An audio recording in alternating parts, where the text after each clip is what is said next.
what is the current trend in startup ecosystem that incubators and accelerators are focusing on? I think we are shifting towards what you call deep tech. The idea of deep tech is that it's actually based on differentiated science or technology rooted in research, right? And not just a new commercial model.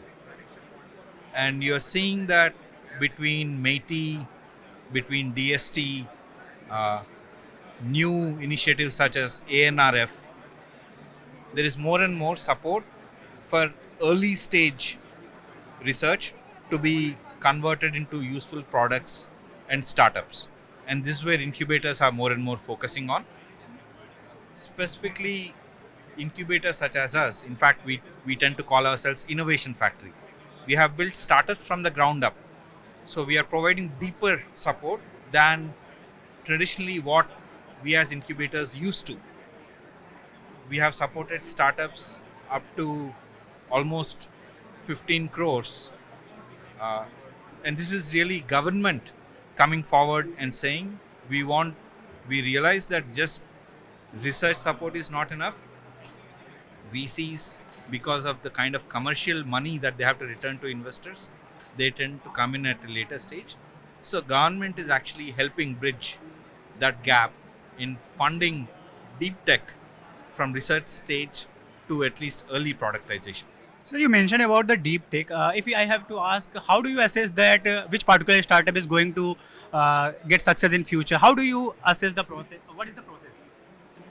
See, there is no magic sauce or one formula, right? You tend to look for a good team. Often in early research stage, we know we cannot hold that too hard. So you at least look for a really good technology team. You also look for whether there is potential applications. Maybe they do not have the customers there yet, but there is some evidence that such technology would actually be useful to certain types of customers or markets. And thirdly, of course, you're trying to see whether there's an opportunity uh, in terms of expanding the markets.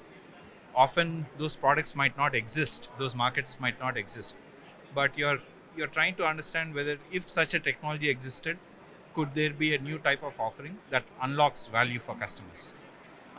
We were recently going through a report, and it mentioned that the investment in deep tech sector is in a declining trend, and the reason behind that, investor wants quick returns, but the deep tech does not offer that. How you see that India may address this problem? I actually I actually disagree strongly that it's in a declining trend. I've just returned from moderating a panel where I've heard investors tell me that they are investing in fairly early stages up to $2 million. Right? We ourselves have gone through a journey where maybe 4 or 5 years ago we did not know how to fund these companies, but because of various government grants, we have been able to support companies at a very early stage, right? So I think actually we are on an upward trend. Yes, traditionally it has been difficult, but I think those times are changing very quickly. There is growing appetite to fund really new innovations even at a very early stage, and that's essentially is deep tech. Interesting. Just a last question: what do you expect from this startup Mahakumbh?